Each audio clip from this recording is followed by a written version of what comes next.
अस्सलाम वालेकुम dear student, welcome back. Last time हमने जो क्रैश प्रोग्राम पढ़ा, उम्मीद है आपने वो देख लिया होगा। अब उसका अगला पोर्शन हम करने वाले हैं फोटोसिंथेसिस को डिटेल से पढ़ेंगे। इसका लाइट रिएक्शन, डार्क रिएक्शन, कीमियोस्मोसिस के बारे में पढ़ेंगे। तो सबसे पहले फोटोसिंथेसिस की जो इक्वेशन है उसे देख लीजिए शाबाश। वो क्या है? कार्बन डाइऑक्साइड वाटर के साथ मिलता है, ग्लूकोज बनता है और ऑक्सीजन बनता है, और ये एक रिडॉक्स रिएक्शन है। रिडॉक्स रिएक्शन से क्या मुराद है? यहाँ पर रिडक्शन एंड ऑक्सीडेशन होती है। मेक श्योर कि आपको रिडक्शन और ऑक्सीडेशन का पता है, आप इसे 9th क्लास में भी पढ़ चुके हैं। लेकिन किसी चीज में हाइड्रोजन का आना, इलेक्ट्रॉन का आना रिडक्शन है, और ऑक्सीजन का जाना भी क्या है? रिडक्शन है। लेकिन किसी चीज के अंदर ऑक्सीजन का आना, हाइड्रोजन और इलेक्ट्रॉन का चले जाना, इसे आप क्या कहते हैं? ऑक्सीडेशन कहते हैं। ओके डियर स्टूडेंट, तो ये एक रिडॉक्स रिएक्शन है जिसमें ये दोनों आपस में मिलकर क्या हो जाते हैं? रिड्यूस हो जाते हैं, और वाटर का ऑक्सीजन निकल जाता है, तो वो क्या हो जाता है? यहाँ पर ऑक्सीडाइज हो जाता है। तो ये रिडक्शन एंड ऑक्सीडेशन हो रही है। खैर, मैंने आपको ये बताना था कि फोटोसिंथेसिस एक बहुत ही ज़्यादा कम्प्लेक्स प्रोसेस मगर सिंपल स्टेप्स पर मुश्तमिल एक प्रोसेस है। Complex consisting of simple steps. अच्छा, मेजरली हम इसे कहते हैं ये 2 स्टेप्स में मुश्तमिल है, light reaction and dark reaction. Light reaction and dark reaction देखते हैं। लाइट रिएक्शन ऐसा रिएक्शन है जिसमें सूरज से आने वाली लाइट को इस्तेमाल किया जाता है। डार्क रिएक्शन में सूरज से आने वाली लाइट को इस्तेमाल नहीं किया जाता, लेकिन डार्क रिएक्शन डिपेंड करता है लाइट रिएक्शन के ऊपर। डिटेल से इंशाल्लाह हमने इसको पढ़ना है, लेकिन पहले देख लेते हैं लाइट रिएक्शन के अंदर क्या आती है। एक तो पहली बात है, लाइट आती है। ठीक है जी, ये आपके सामने मैंने बनाया क्या? पहले ये तो देख लो, ये एक क्लोरोप्लास्ट है, एक डबल मेम्ब्रेन बाउंडेड ऑर्गेनेली है, और उसके अंदर ये थैलाकॉइड मेम्ब्रेन एक गुच्छे की शक्ल बना लेती है, और उन गुच्छों को आप क्या कहते हैं? ग्रैनम, और ज्यादा को ग्रैना कहते हैं। ओके, ध्यान से प्लीज, ध्यान से देखना। होता क्या है? होता ये है कि हवा इसके ल्यूमन के अंदर, ल्यूमन कहते हैं इस जगह को, किसके ल्यूमन के अंदर? ग्रैनम के ल्यूमन के अंदर वाटर होता है। अच्छा, और सूरज से आती है रोशनी जिसको आप कहते हैं फोटोन। ठीक है, और फोटोन लाइट वाटर को तोड़ता है, हवा में ऑक्सीजन निकालता है जिसमें हम सांस लेते हैं। हाइड्रोजन यूज हो जाते हैं, कहाँ यूज हो जाते हैं इंशाल्लाह डिटेल में देखेंगे। हाँ, ये कह सकते हैं हाइड्रोजन से आप एनर्जी लेते हैं, ठीक है, उसको यूज करते हैं। खैर, इस रिएक्शन की प्रोडक्ट में आपके पास NADPH और ATP बनता है, जिसको यूज कर लिया जाता है किसके अंदर? कैल्विन साइकिल के अंदर। यानी लाइट रिएक्शन के अंदर ऑक्सीजन, ATP, NADPH बनता है। इधर देख लीजिए ना, रिएक्टेंट क्या है? Photon and water. बनता क्या है? ATP और NADPH, और ऑक्सीजन आपको फ्री में मिलता है, और ये फ्री की ऑक्सीजन पे आप सब जिंदा है। ठीक है, इसको कहते हैं बाय प्रोडक्ट। अगर कैल्विन साइकिल की तरफ आए तो यहां पर आती है हवा से कार्बन डाइऑक्साइड, ठीक है, और निकलती यहां पर क्या है? कार्बन डाइऑक्साइड को बना दिया जाता है कोई शुगर। ठीक है, वो ट्राइयोज भी हो सकती है, ट्राइयोज को यूज करते हुए आगे ग्लूकोज भी हो सकती है, इसी से स्टार्च बनते हैं, इसी से फिर आगे लिपिड में कन्वर्ट किया जाता है। खैर, ये बात की बात है। तो ये रिएक्टेंट है और ये इसके रिएक्टेंट। लाइट रिएक्शन में बनने वाली चीजें हवा से कार्बन डाइऑक्साइड को इस्तेमाल करते हुए किस में बदल दिया जाता है? ग्लूकोज के अंदर।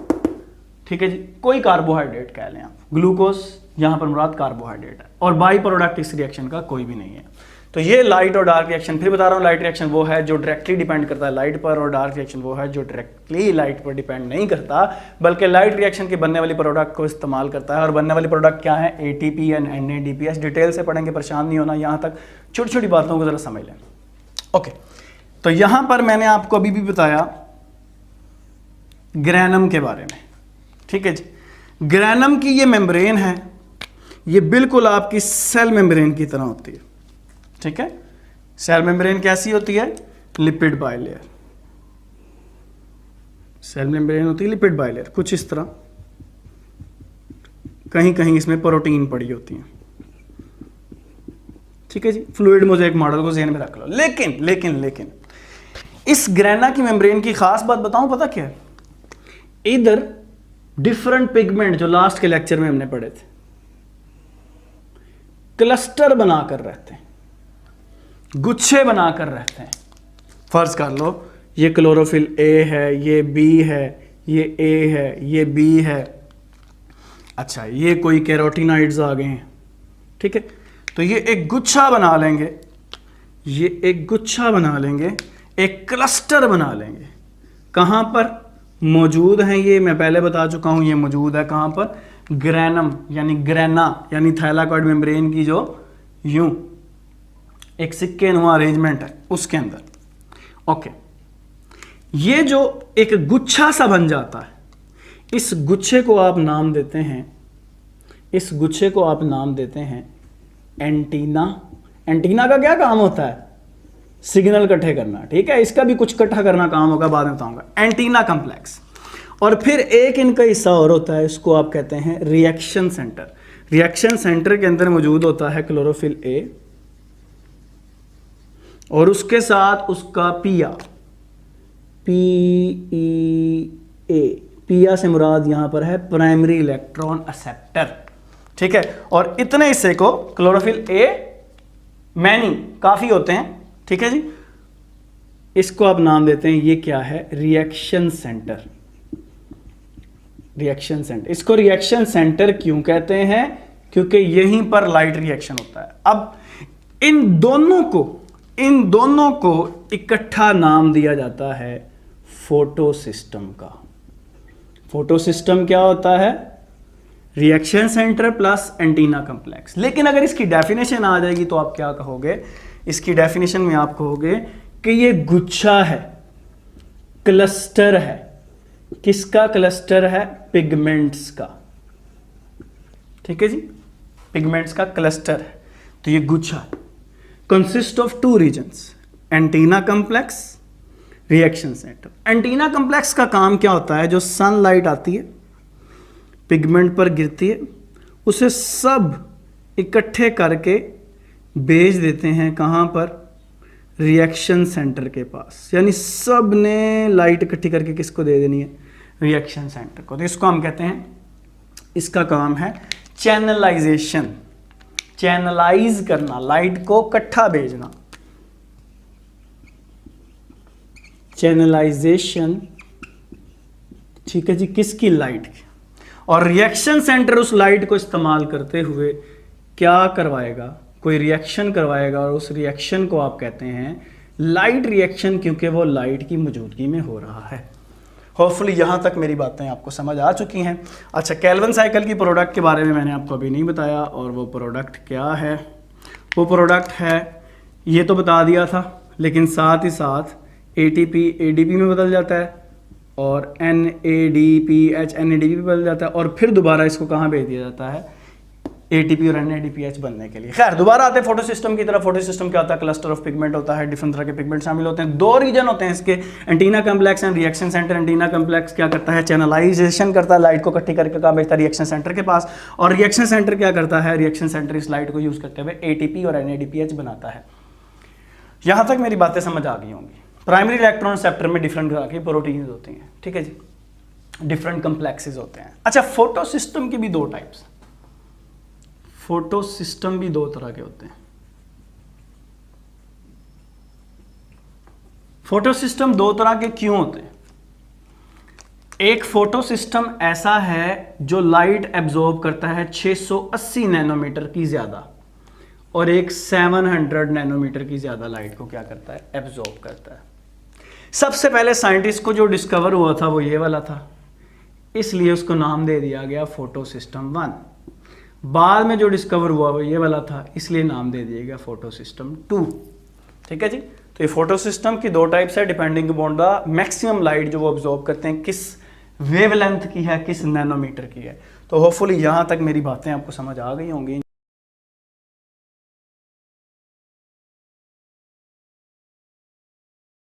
जी अस्सलाम वालेकुम डियर स्टूडेंट, अभी आपने देखा कि फोटोसिंथेसिस के 2 तरह के रिएक्शन होते हैं, लाइट रिएक्शन और डार्क रिएक्शन। लाइट रिएक्शन में ATP और NADPH2 बनते हैं, कैसे बनते हैं अभी हम ये देखने वाले हैं। और लाइट रिएक्शन को जब स्टार्ट करते हैं तो ये बहुत इंपॉर्टेंट शॉर्ट क्वेश्चन आता है कि फोस्फायर रिलेशन क्या होता है। फोस्फायर रिलेशन का मतलब है कि अगर ADP के अंदर इनऑर्गेनिक फास्फोरस ऐड हो जाए तो वो बदल जाती है ATP के अंदर, तो इनऑर्गेनिक फास्फोरस को एडिनोसिन डाइफॉस्फेट में ऐड करना, इसे फॉस्फोराइलेशन कहते हैं। इसकी और भी टाइप हैं, ऑक्सीडेटिव है, फोटोफॉस्फोराइलेशन है, और एक हमारे पास आती है सबस्ट्रेट लेवल। खैर हमें वो डिस्कस नहीं करना, आपको ये पता होना चाहिए फॉस्फोराइलेशन किसे कहते हैं। अच्छा, फॉस्फोराइलेशन दो तरह की होती हैं, साइक्लिक और नॉन साइक्लिक। पहले हम देखेंगे नॉन साइक्लिक, जिसे कहते हैं जी स्कीम। बहुत इंपॉर्टेंट लॉन्ग क्वेश्चन है ये, जी स्कीम। नॉन साइक्लिक फॉस्फोराइलेशन का मतलब समझ आ गया, एटीपी का बनना। और नॉन साइक्लिक फॉस्फोराइलेशन का मतलब क्या होता है, नॉन साइकिल तरीके से बनना। साइक्लिक प्रोसेस वो प्रोसेस होता है जब अपने आपको बार बार बार बार बार बार रिपीट करता है। नॉन साइक्लिक वो होगा जो अपने आप को रिपीट नहीं करेगा। असल में इस प्रोसेस के अंदर जो इलेक्ट्रॉन का फ्लो होता है वो नॉन साइक्लिक होता है, यानी जो इलेक्ट्रॉन चले जाते हैं वो वापस साइकिल में या वापस प्रोसेस में जो है उसका हिस्सा दोबारा नहीं बनते। ये नॉन साइक्लिक में, साइक्लिक भी आज ही इसी वक्त पढ़ेंगे, ठीक है जी। तो पहले स्टार्ट करते हैं हम नॉन साइक्लिक फॉस्फोराइलेशन के बारे में, जिसे जी स्कीम भी कहते हैं। एक एक स्टेप करेंगे, ध्यान से देखना है आपने। ये फोटो सिस्टम है, डिटेल से पढ़ा चुका हूँ, अभी भी पढ़ाया आपको। फोटो सिस्टम की दो टाइप है, एक 680 नैनोमीटर का होता है और दूसरा 700 नैनोमीटर का होता है। इसको 1 कहते हैं, इसको 2 कहते हैं। इसको 1 कहते हैं क्योंकि ये पहले मिला, इसको 2 कहते हैं क्योंकि बाद में डिस्कवर हुआ। अच्छा, ये मैंने थोड़ा ऊपर बनाया हुआ, आप गौर करेंगे ना, इसलिए बनाया है क्योंकि ये ज़रा हाई एनर्जी लेवल पर होता है। याद रखिए ये बात, ये थोड़ा सा ऊपर होता है, ये एनर्जी लेवल रिप्रेजेंट कर रहा है, ये ज़रा लो लेवल पर है। अच्छा, जैसे ही लाइट फोटो सिस्टम 2 पर पड़ती है ना, फोटो सिस्टम 2 पर पड़ती है, तो इसके इलेक्ट्रॉन यहां से एक्साइट करके ऊपर चले जाते हैं और यहां पर खाली जगह बच जाती है। बोहर मॉडल केमिस्ट्री में आपने ये बात पढ़ी है, जब भी कोई एटम एनर्जी को लेता है उसके इलेक्ट्रॉन एक्साइट करते हैं, लो शेल से हाई शेल पे चले जाते हैं। इस अमल को कहते हैं एक्साइटेशन। बिल्कुल वैसा ही यहां पर हुआ है। लाइट एनर्जी पड़ी है, इलेक्ट्रॉन ऊपर चलेंगे। आपकी बुक में यहां पर 2 इलेक्ट्रॉन होंगे, मैंने 4 बनाए हैं। क्यों 4 बनाए हैं, मुझे आपको समझाने में जरा आसानी होगी, ठीक है जी, समझते जाएं प्लीज। तो ये 4 इलेक्ट्रॉन ऊपर चले गए हैं क्लोरोफिल के इस एटम में से या इस फोटो सिस्टम में से। तो इस फोटो सिस्टम की क्या हो चुकी है, ऑक्सीडेशन हो चुकी है। Loss of electron is called as oxidation. अब यहां पर होल पैदा हो चुका है, इलेक्ट्रॉन होल, ये खाली जगह है। इट मस्ट बी फिल्ड, इसमें इलेक्ट्रॉन आने चाहिए, वरना ये क्या है, strong oxidising agent. Strong oxidising agent, ये बहुत स्ट्रॉन्ग ऑक्सीडाइजिंग एजेंट है। ऑक्सीडाइजिंग एजेंट क्या होता है, जो किसी की ऑक्सीडेशन करता है, किसी की अपनी रिडक्शन करता है, यानी ये इलेक्ट्रॉन लेगा। 9th की केमिस्ट्री में बड़ी डिटेल से 7 चैप्टर में आपने ऑक्सीडाइजिंग और रिड्यूसिंग एजेंट के फर्क को पढ़ा हुआ है। इलेक्ट्रॉन जंप करके ऊपर चले गए, ये खाली जगह है। अब यहां पर इलेक्ट्रॉन आने चाहिए, यहीं पर आपका पहला स्टेप मुकम्मल हो चुका है, स्टेप नंबर 1, और वो क्या है, excitation of electron. Step number 2 में क्या होता है, स्टेप नंबर 2 में होती है फोटोलाइसिस। फोटोलाइसिस, अभी मैंने आपको कहा यहां पर एक होल, खाली जगह पैदा हो चुकी है, वो फिल होना जरूरी है, वहां पर इलेक्ट्रॉन आना जरूरी है। वो इलेक्ट्रॉन कहां से आएंगे, वो पानी के ब्रेकडाउन से आएंगे। मैं फिर कह रहा हूं, आपकी बुक से थोड़ा सा मैंने इसको चेंज किया हुआ है ताकि जल्दी समझ आ जाए। लेट्स सपोज हमने 4 मॉलिक्यूल लिए वाटर के, 4HOH, ठीक है जी, और ये लाइट ने क्या किया, इस पानी के मॉलिक्यूल को 4HOH को तोड़ दिया। क्लोरोफिल के मॉलिक्यूल के अंदर वाटर है ना, उसको तोड़ दिया। जब वो टूट गया, उससे क्या क्या बना, उससे बना 4H positive, 4H positive and 4OH negative, ठीक है जी। अब ध्यान से समझते जाएं प्लीज, ध्यान से समझते जाएं। ये 4OH नेगेटिव का मतलब है कि नेगेटिव आइन OH नेगेटिव 4 बार है। कितनी बार है, बस यही स्टेप अगर आप समझ लेना बच्चों, तो बस मैं कहता हूं यही स्टेप समझाने वाला है एक, बस ये समझ लें। 4OH नेगेटिव मैंने लहदा लिख दी है। एक OH नेगेटिव का मतलब है इसके पास एक इलेक्ट्रॉन इजाफी है, ठीक है, तो सबके पास एक एक इलेक्ट्रॉन फिर क्या है, इजाफी है। और जब ये OH नेगेटिव इलेक्ट्रॉन को लॉस कर देते हैं तो ये बदल जाते हैं किस में, OH के अंदर। समझते जाएं, बहुत कंसंट्रेट करना है आपने, शाबाश। तो अब आपको क्या मिल चुके हैं, 4 इलेक्ट्रॉन मिल चुके हैं, 4 इलेक्ट्रॉन। ठीक है, मैं इनको यहीं पर लिख लेता हूं, 4 इलेक्ट्रॉन और साथ में क्या बना है, 4OH। अब ये 4OH के साथ क्या होता है, कंसंट्रेट कीजिएगा प्लीज। इस 4OH में से ये 4 हाइड्रोजन और 2 ऑक्सीजन पानी के मॉलिक्यूल बनाते हैं। कितने, 2, 2H2O। 4 इस्तेमाल हुए थे, 2 वापस मिल गए। तो असल में कितने इस्तेमाल हुए हैं, 2 इस्तेमाल हुए हैं। और साथ में क्या निकलेगी, O2, this oxygen and oxygen O2। यही वो ऑक्सीजन है जिसमें हम क्या लेते हैं, सांस लेते हैं। ठीक है जी, तो ये एक रफ सा मैंने समझाया था, आपको एक बार दोबारा समझा देता हूँ कि असल में क्या हुआ यहाँ पर। असल में यहाँ पर 2 पानी के मॉलिक्यूल यूज़ हुए हैं, उससे 4H पॉजिटिव बने, ये हैं वो 4H पॉजिटिव। ठीक है जी, और उसके साथ साथ यहाँ पर 4 इलेक्ट्रॉन मिले और क्या मिली है आपको, ऑक्सीजन मिली है। ठीक है, तो 2 पानी के मॉलिक्यूल यूज़ हुए, 2 से 4 हाइड्रोजन बने, 1 ऑक्सीजन और 4 आपको क्या मिले, इलेक्ट्रॉन मिले। बाकी ये मैंने आपको सारा समझाया है। 2 पानी के मॉलिक्यूल वापस आ गए। अब आगे चलते हैं हम। ठीक है जी, तो इससे जो ये 4 इलेक्ट्रॉन मिले हैं पानी से, ये किधर आ जाएंगे, इस होल में आके इसको कवर कर लेंगे। और ये आपका सेकंड स्टेप है, फोटोलाइसिस। इसमें आपको ऑक्सीजन मिलती है और ऑक्सीजन जोन सी है, ये वो ऑक्सीजन है जिससे आप सांस लेते हैं। ठीक है, तो मेन सोर्स ये photolysis, very important short question. Okay, दूसरा स्टेप हो गया। अच्छा, पहले स्टेप में एक्साइट करके इलेक्ट्रॉन ऊपर गए थे, उन इलेक्ट्रॉन को पकड़ लेता है उनका पिया, प्राइमरी इलेक्ट्रॉन एक्सेप्टर। ठीक है जी, यहां पर आपको एक कॉन्सेप्ट का पता होना बहुत जरूरी है। चीजें जब हाई एनर्जी लेवल से लो की तरफ आती हैं तो एनर्जी लॉस होती है। ये चीज हाइट पे है ना, हाइट पे, इसको मैं यहां से छोड़ूं तो ये नीचे जाएगा, तो अपनी पोटेंशियल एनर्जी को ये लॉस करता जाएगा। बिल्कुल उसी तरह ये आगे है इलेक्ट्रॉन ट्रांसपोर्ट चेन। ये एक चेन बनी हुई है जिस पे इलेक्ट्रॉन्स को क्या किया जाएगा, ट्रांसपोर्ट किया जाएगा। क्या किया जाएगा, ट्रांसपोर्ट किया जाएगा। ठीक है जी, और ये मुश्तमिल किस पे है, प्लास्टोक्विनोन, साइटोक्रोम कॉम्प्लेक्स, 2 कॉम्प्लेक्स होते हैं यहाँ पे, आयरन इनका कोफैक्टर होता है आमतौर पे, प्लास्टोसायानिन, कॉपर कंटेनिंग प्रोटीन। ठीक है जी, अच्छा मैंने आपको भी बताया जब चीज़ें हाई कंसंट्रेशन से, हाई एनर्जी लेवल से लो पर आ रही होती हैं तो उनकी एनर्जी क्या हो रही होती है, लॉस हो रही होती है। इलेक्ट्रॉन की एनर्जी क्या हो रही होती है, लॉस हो रही होती है। इस एनर्जी को इस्तेमाल कर लिया जाएगा ADP को बदलने में, किस में, ATP में। This is called as phosphorylation. This is called as phosphorylation. Okay, very important short question. इसको नॉन साइक्लिक क्यों कहते हैं वो मैंने अभी आपको नहीं बताया। ओके, ठीक है जी, तो ये इलेक्ट्रॉन नीचे आ रहे थे, ये हमारा 3rd स्टेप था, एनर्जी लूज करते हुए आ रहे थे, electron transport chain. 4th step में क्या हुआ, ATP बन गई। इससे पहले कि ये इलेक्ट्रॉन मजीद आगे जाएं, मुझे आपको बताना है कि जिस तरह ये लाइट को एब्जॉर्ब करता है और इसके इलेक्ट्रॉन हाई एनर्जी लेवल पर चले जाते हैं, बिल्कुल इसी तरह इस फोटो सिस्टम 1 के भी इलेक्ट्रॉन ऊपर चले जाते हैं और इधर भी होल क्रिएट हो जाता है।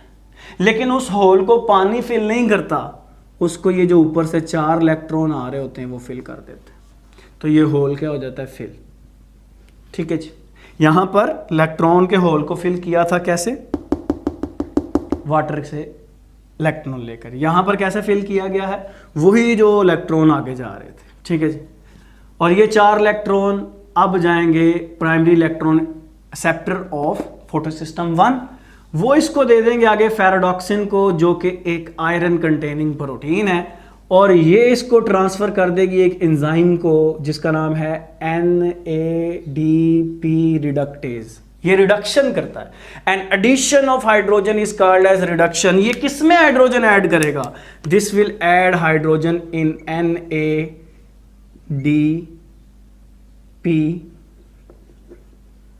पॉजिटिव, इसमें ये हाइड्रोजन ऐड करेगा। ठीक है जी, और एक मॉलिक्यूल होगा तो 2 हाइड्रोजन चाहिए होंगी, 2 NADP पॉजिटिव होगा तो 4 हाइड्रोजन चाहिए होंगे। ये हाइड्रोजन और ऊपर से आने वाले कितने इलेक्ट्रॉन, 4 इलेक्ट्रॉन। ये NADP पॉजिटिव या NADP रिडक्टेज क्या करेगा, एंजाइम है, रिडक्शन करेगा, ऊपर से आने वाले 4 इलेक्ट्रॉन NADP पॉजिटिव जो इसके पास पड़ा हुआ है वो, और ये 4H पॉजिटिव, इनको इस्तेमाल करते हुए बनाएगा 2NADPH2। NADPH2 भी बन चुका है, ATP भी बन चुकी है। अच्छा, ये हमारा 5th स्टेप था और ये हमारा लास्ट 6th स्टेप। ठीक है जी, 5th और ये 6th, ये 6 स्टेप टोटल आपने डिस्कस करने हैं जी स्कीम के अंदर।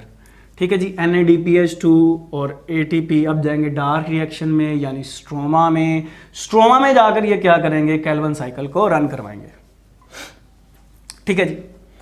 अब डियर स्टूडेंट, कभी कभी क्या होता है, एनर्जी कम हो जाती है।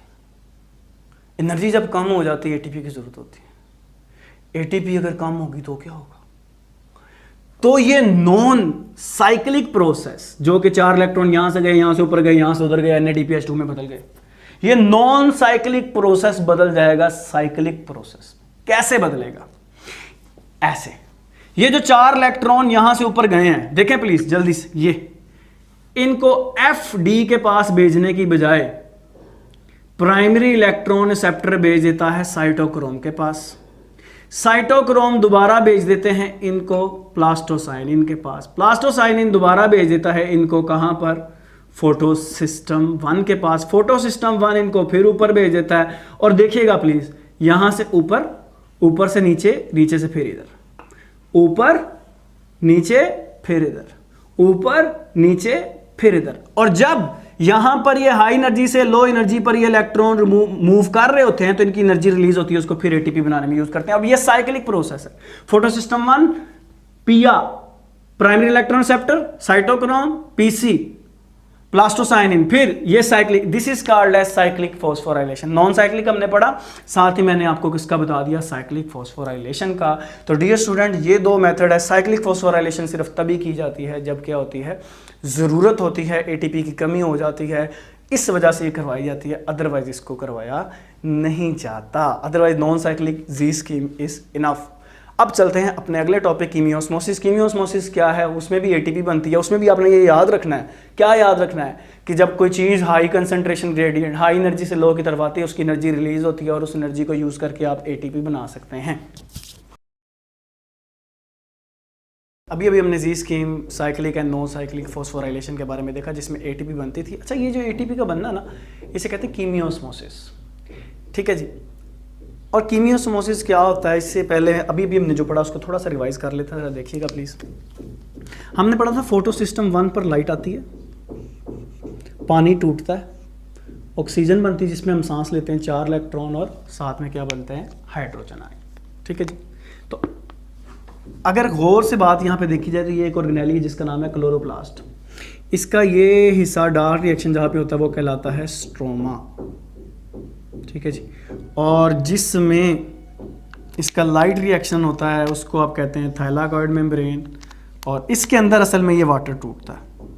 ठीक है। और इसके अंदर H+ आयन वाटर के टूटने से इकट्ठे होते रहते हैं। और फिर हम अगर इसकी मेम्ब्रेन को खोल कर देखें तो पिछले लेक्चर में भी डिस्कस किया, इसकी मेम्ब्रेन कुछ ऐसी होती है जैसी आपके सामने इस वक्त मौजूद है। लिपिड बायलेयर होती है। खास बात ये उसमें फोटोसिस्टम होते हैं, फोटोसिस्टम 2 है, फोटोसिस्टम 1 है, और ये इलेक्ट्रॉन ट्रांसपोर्ट चेन अभी हमने डिस्कस किया उसको जी स्कीम की शक्ल में। ठीक है। जैसे इस पे लाइट आती है, 4 इलेक्ट्रॉन जो उनसे हैं वो जाते हैं प्राइमरी इलेक्ट्रॉन रिसेप्टर के पास, प्राइमरी इलेक्ट्रॉन रिसेप्टर से चले जाते हैं प्लास्टोक्विनोन, क्विनोन से चले जाते हैं ये साइटोक्रोम, और साइटोक्रोम से जाते हैं प्लास्टोसाइनिन, प्लास्टोसाइनिन से चले जाते हैं ये होल फिल करने फोटोसिस्टम 1 में। इतनी देर में फोटोसिस्टम 1 भी लाइट अब्जॉर्ब करता है और 4 इलेक्ट्रॉन जो उनसे हैं इसके अंदर भी पैदा हो जाते हैं एक्साइटेशन की वजह से। उसको ये भेज देता है फेरोडॉक्सिन, और फेरोडॉक्सिन के बाद ये भेज देता है NADPH, वहाँ पे इसकी क्या हो जाती है, रिडक्शन। ठीक है जी। अच्छा, जब ये इलेक्ट्रॉन फ्लो कर रहे होते हैं उस दौरान ATP बनती है। ये सारी बातें हमने कर ली बेटा, अभी तक ये नहीं भी समझ आई तो खैर आई, हमने पिछले टॉपिक अभी आपको डिटेल से बातें की। कीमियोस्मोसिस क्या है, जब जी स्कीम चल रही होती है ना उस दौरान अंदर हाइड्रोजन आयन जमा होने लग जाते हैं बहुत ज्यादा। ये जैसे मैंने अंदर बना के दिखाया था, ठीक है जी। और बाहर कम होते हैं, हत्ता कि इलेक्ट्रॉन ट्रांसपोर्ट चेन की वजह से जो एटीपी आती है उसको भी कई बार यूज़ करके ये जो बाहर वाले H+ आयन है इनको अंदर भेज दिया जाता है। क्यों भेजा जाता है अंदर? ताकि अंदर हाइड्रोजन आयन की कंसंट्रेशन ज्यादा रहे, ठीक है जी, एज कंपेयर टू स्ट्रोमा। ये मैंने थाइलाकॉइड मेम्ब्रेन थोड़ी सी आपको काट के दिखाई है, और इसके बाहर बाहर क्या मौजूद है? स्ट्रोमा मौजूद है। उस स्ट्रोमा के अंदर हाइड्रोजन आयन पंप किए हैं। जब भी लफ्ज पंप आए इसका मतलब होता है एटीपी यूज हुई है। कभी हैंड पंप यूज किया आपने? हाँ, एनर्जी लगाओ तो पानी आता है ना। तो पंप लफ्ज जहां भी आ जाए भाई पूरी बायोलॉजी के अंदर इसका मतलब होता है एनर्जी, एटीपी यूज होगी। अच्छा, अब अंदर हाई कंसंट्रेशन है, ठीक है जी। अब अंदर क्या है? High concentration. अब इसी हाइड्रोजन आयन को बाहर भेजा जाता है NADP। खैर वो तो अलग प्रोसेस में हमने डिस्कस कर लिया, ठीक है जी। अब हम पढ़ना कीमियोस्मोसिस क्या है।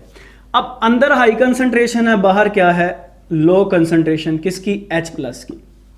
जैसे ये हाइड्रोजन आयन हाई कंसंट्रेशन से लो कंसंट्रेशन की तरफ आते हैं, तो मैंने पहले बताया था हाई एनर्जी से, पोटेंशियल एनर्जी से लो की तरफ जाते हैं तो क्या होगा?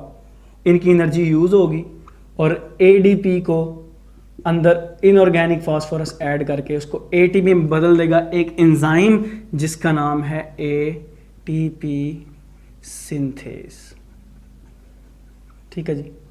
तो ये सारा कीमियोस्मोसिस का क्या है? प्रोसेस है। ATP सिंथेसिस है, चाहे साइक्लिक चाहे नॉन साइक्लिक फॉस्फोराइलेशन हो, स्ट्रोमा में होती है। मेन क्या है इसमें? अंडर हाइड्रोजन आयन की कंसंट्रेशन ज़्यादा है फोटोलाइसिस की वजह से। बाहर जब उसको भेजा जाता है हाई कंसंट्रेशन से लो, हाई एनर्जी से लो की तरफ, उसकी एनर्जी को इस्तेमाल करते हुए ATP सिंथेसिस एक एंजाइम है, ADP को ATP में बदल देता है, ATP बन जाती है। इसको आप क्या कहते हैं? कीमियोस्मोसिस। अब हम इसका लास्ट टॉपिक पढ़ेंगे जिसका नाम क्या है? Calvin cycle. जी तो डियर स्टूडेंट, लाइट रिएक्शन के अंदर हमने एनर्जी को प्रिपेयर किया ATP और NADPH को, और अब हम उसे डार्क रिएक्शन में यूज़ करेंगे जो कि स्ट्रोमा के अंदर होता है, जो कि आउटसाइड द ग्रेना या थैलाकॉइड मेम्ब्रेन ये रिएक्शन होता है। प्लीज़ कंसंट्रेटेड रहिएगा और काइंडली लाइक शेयर सब्सक्राइब कर लें, दूसरों को भी फ़ायदा होगा। इस वक्त मैं जो है ना बड़ी ही कह लें गर्मी में लाइटें शाइटें चला के आपके लिए लेक्चर बना रहा हूँ, तो काइंडली अगर आप कर देते हैं लाइक सब्सक्राइब एंड शेयर तो ये मोटिवेट करता है। ओके डियर स्टूडेंट, तो कैल्विन साइकिल बहुत इंपॉर्टेंट लॉन्ग क्वेश्चन है और ये लॉन्ग क्वेश्चन काफ़ी बार आ भी चुका है। इसके 3 स्टेप्स होते हैं, बताऊंगा आपको, लेकिन इसके पहले नेम देख लें। इसको कैल्विन साइकिल कहते हैं, इसको डार्क रिएक्शन कहते हैं और इसको C3 साइकिल कहते हैं। इसको मेल्विन कैल्विन साइंटिस्ट की वजह से, जिसने पहली बार इसको स्टडी किया, कैल्विन साइकिल कहते हैं। डार्क रिएक्शन इसलिए कहते हैं क्योंकि इसके लिए डायरेक्ट लाइट की जरूरत नहीं होती। C3 क्यों कहते हैं वो मैं आपको भी बताऊँगा। इसके स्टेप्स, अच्छा डियर स्टूडेंट्स, ये साइकिल स्टार्ट होती है 5 कार्बन वाले कंपाउंड से, 1 2 3 4 5, जिसके दोनों तरफ फॉस्फेट ग्रुप लगा हुआ है और इसका नाम क्या है? इसका नाम है ribulose, carbon number 1, carbon number 5। कितने phosphate? 2 phosphate group, ribulose 1 5 bis phosphate. यहां पर डाई नहीं कहना, बाई भी नहीं कहना, बिस कहना है। डाई में होता यह है एक ही कार्बन के साथ 2 लगे होते हैं या 2 लगे होते हैं।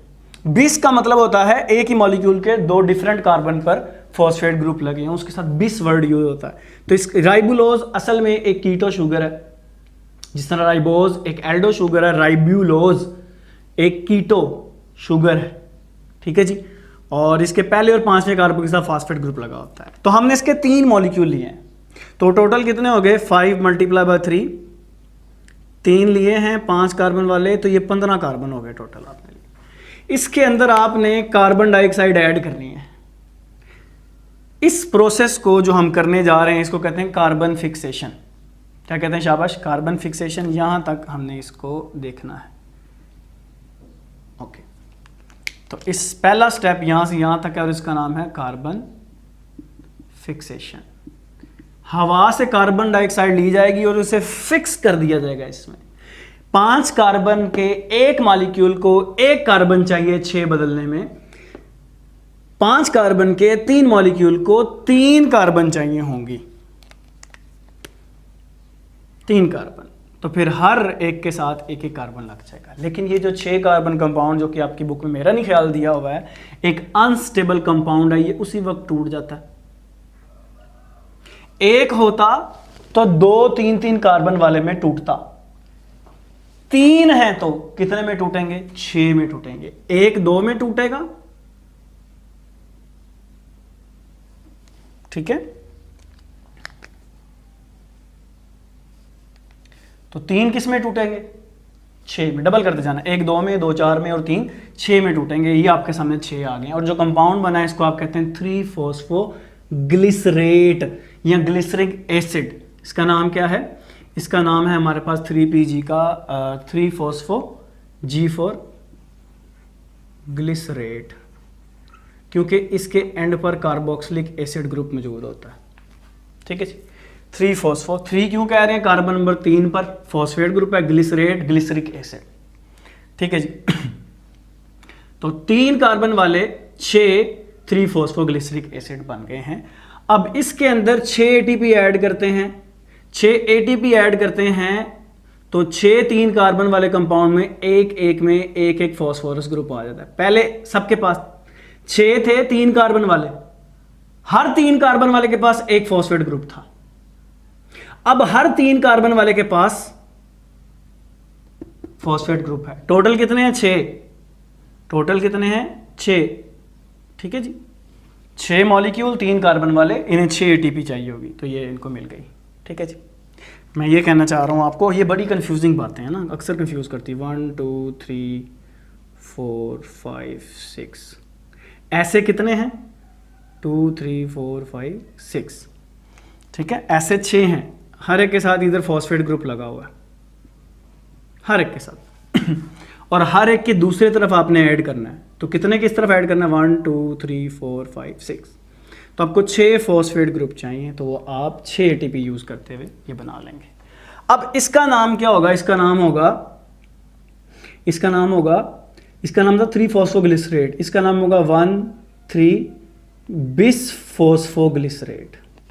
बिस का मतलब पहले कार्बन पे भी फॉस्फेट ग्रुप है 1, तीसरे पे भी 1 3। ये सारा नोमेनक्लेचर, IUPAC नोमेनक्लेचर के मुताबिक नेम दिए जाते हैं। ये आपने केमिस्ट्री पार्ट 2 चैप्टर नंबर 8 में ये सारे पढ़ने हैं, बल्कि हर एक का आपने नोमेनक्लेचर पढ़ना है डिटेल में। चैप्टर 8 से स्टार्ट होता है IUPAC, IUPC इसको कहते हैं, IUPAC। तो इसके मुताबिक ये नाम क्या बता रहा है? 1 पे भी 3 पे भी फॉस्फेट ग्रुप है। कितने हैं? 2, बिस फॉस्फोग्लिसरेट। अभी तक ये क्या है? एक कार्बोक्सिलिक एसिड ही है, बस ऊपर और नीचे फर्क क्या है? एक फॉस्फेट ग्रुप ऐड हो गया। एक बहुत इंपॉर्टेंट बात बता रहा हूं, मेरा नहीं ख्याल कोई बताएगा आपको, ध्यान से सुनना है। ये आपको केमिस्ट्री वाले शायद बताएं। वो क्या बात है? जब भी किसी एसिड की रिडक्शन की जाती है, जब भी कभी किसी एसिड की रिडक्शन की जाती है, वो एल्डिहाइड ग्रुप में बदलता है। आमतौर पे वो किस में बदलता है? एल्डिहाइड। और रिडक्शन का मतलब क्या होता है? एडिशन ऑफ H, हाइड्रोजन का ऐड होना। तो ये अब हम यहां पर करने वाले हैं रिडक्शन। क्या करने वाले हैं? रिडक्शन करने वाले हैं। तो जब हम इसकी रिडक्शन करेंगे तो ये इतना ही सा रिडक्शन का, इस इतने से हम क्या करेंगे? इसकी रिडक्शन करेंगे, ठीक है। रिडक्शन कैसे होने लगी है जरा देखें प्लीज। 6 NADPH, ये कहां से बन के आ रहे हैं? लाइट रिएक्शन में। वो आप यूज करेंगे, वो क्या देगा? हाइड्रोजन देगा। NADPH2 भी यूज करते हैं ना, ये हाइड्रोजन देगा, ये हाइड्रोजन इसको रिड्यूस कर देंगे, बिल्कुल ऐसे। जब इसकी रिडक्शन होगी तो इससे एल्डिहाइड बनेगा, और उस एल्डिहाइड को हम कहते हैं ग्लिसरल्डिहाइड 3-फॉस्फेट। ग्लिसरल्डिहाइड 3-फॉस्फेट। ये एल्डिहाइड है, इसके तीसरे कार्बन पर फॉस्फेट ग्रुप है, और ये टोटल कितने बनेंगे? 6 ही कार्बोक्सिलिक एसिड थे और 6 ही एल्डिहाइड बनेंगे। उनका नाम क्या होगा? ग्लिसरल्डिहाइड 3-फॉस्फेट। ग्लिसरल्डिहाइड 3-फॉस्फेट। और इसी दौरान 6 इनऑर्गेनिक फॉस्फोरस निकल जाएंगे। तो आप गौर कर रहे हैं, पहले इधर भी एक फॉस्फोरस था, इधर भी था, लेकिन जब एल्डिहाइड बना तो उसके एक तरफ था, दूसरे तरफ तो था ही नहीं। वो कहां चला गया? वो दोबारा वापस भेज दिया गया। तो अब ये ग्लिसरल्डिहाइड बन चुका है। ग्लिसरल्डिहाइड कार्बोहाइड्रेट की डेफिनेशन कर लें। डियर स्टूडेंट, कार्बोहाइड्रेट के बारे में मैंने आपको डिटेल से पढ़ाया हुआ है चैप्टर नंबर 2 में, गालिबन हमारा दूसरा लेक्चर था, उसको देख लीजिएगा। उसकी डेफिनेशन क्या है कि कार्बोहाइड्रेट क्या होते हैं? एल्डिहाइड एंड कीटोन्स होते हैं, ठीक है जी। लेकिन डिटेल आपने देखनी है तो वो लेक्चर आप देख लें। अब ये 6 बने हैं एल्डिहाइड, इसे आप ट्राइओज भी कहते हैं, 3 कार्बन वाली शुगर, ठीक है। आपके जहन में आ सकता है सर हम यहाँ पे 3 कार्बन ही क्यों लिए? हम यहाँ पर टोटल 5 कार्बन वाले 3 कंपाउंड ही क्यों लिए? बेटा ये जो इस साइकिल में है वो तो वापस आता रहेगा। असल में 3 कार्बन इसलिए लिए कि हमें जो शुगर मिले वो भी कितने कार्बन वाली हो, 3 कार्बन। अब आपने गौर से देखना जरा क्या होगा, इन 6 में से एक G3P ग्लिसरॉल्डिहाइड फॉस्फेट जो कि ट्राइयोज है उसको निकाल लिया जाता है, बाकी 5 को वापस भेज दिया जाता है। वो 5 काफी सारे रिएक्शन से, कॉम्प्लेक्स रिएक्शन से गुजरती हैं और दोबारा रीजनरेट कर देती हैं राइबोलोज 1,5 बिस फॉस्फेट को, राइबोलोज 1,5 जिसे आपने RUBP कहा हुआ है। ठीक है जी, तो ये इसको दोबारा क्या कर देती हैं, रीजनरेट कर देती हैं। इस अमल को आप कहते हैं रीजनरेशन। लेकिन बच्चों मेरी एक बात जो मैंने आपको बताई नहीं, उसके बगैर तो ये अमल नामुकम्मल है। कार्बन डाइऑक्साइड को फिक्स कौन करता है, एक एंजाइम जिसका नाम है रूबिस्को। रूबिस्को दुनिया में सबसे ज्यादा पाया जाने वाला एंजाइम है, सबसे ज्यादा पाया जाने वाला एंजाइम दुनिया में, एनिमल में नहीं, एनिमल में कोलेजन है गालिबन। ठीक है जी, प्रोटीन, ये दुनिया में सबसे ज्यादा पाया जाने वाली प्रोटीन है। ओके, तो रूबिस्को इसमें फिक्स करता है, उसके बाद ये सारा साइकिल चलता है। आपके पास मेरे बच्चों, आपके पास 5 बनते हैं, कितने बनते हैं, 5 बनते हैं 3 कार्बन वाले। 1 2 3, 1 2 3, 1 2 3, 1 2 3, 1 2 3। ये 5 को मैंने खोल के लिख लिया ताकि मैं आपको समझा सकूं। एक तो आपने निकाल दिया ना, ये ट्राइयोज है, इससे आप चाहें आप ग्लूकोज बनवाएं, इससे आप चाहें स्टार्च बनवाएं, इससे आप चाहें लिपिड बनवाएं, जो मर्जी बनवाएं, ये आपकी मर्जी है। ठीक है जी। एक बार और साइकिल रन करेंगे तो 3 कार्बन और आ जाएगा, तो ग्लूकोज बना लीजिएगा। अब आपके पास ये बचे हैं, आपने करना क्या, जरा देखिएगा प्लीज, देखिएगा 5 मिले हैं आपको 3 कार्बन वाले।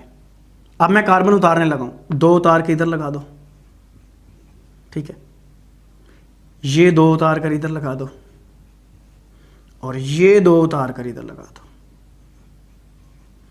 ठीक है जी, यहां तक मेरा ख्याल आपको मेरी बात समझ आई है कि नहीं आई? अच्छा, अब हमारे रिजल्टेंट कंपाउंड में क्योंकि 2 फास्फोरस मौजूद है तो यहां पर हमें क्या करनी पड़ती है, ATP देनी पड़ती है, ATP देनी पड़ती है। और ATP से क्या बनता है, ATP कितने देते हैं, बैलेंस कर लीजिएगा। इस तरह ये हमारा 5 3 कार्बन वाले बदल दिए गए हैं 3 5 कार्बन वाले में, और ये इसी तरह फिर ये सारा प्रोसेस दोबारा चलता रहता है। तो ये 3 स्टेप में होता है कार्बन फिक्सेशन, कार्बन फिक्स हो गई। क्योंकि इसमें पहला कंपाउंड, ये मैंने कहा था स्टेबल नहीं है, टूट जाता है। पहला कंपाउंड ऐसा बनता है जो 3 कार्बन वाला होता है, स्टेबल होता है, इसलिए इसको कहते हैं C3 साइकिल। मैंने कहा था एंड पे बताऊंगा, इसको कहते हैं C3 साइकिल। डियर स्टूडेंट, इसी तरह ये प्रोसेस अगेन एंड अगेन चलता रहता है और यूँ आपकी ग्लूकोज बन गई है। जो चाहते बनवा ले, और ये प्रोसेस दोबारा वापस जाता रहता है। होपफुली बेटा आज का लेक्चर आपको बहुत इंटरेस्टिंग लगा होगा। मेरी कोशिश है कि मैं जल्द से जल्द इस चैप्टर को ख़त्म कर दूँ। Kindly like, subscribe and share कीजिएगा। अल्लाह हाफिज़।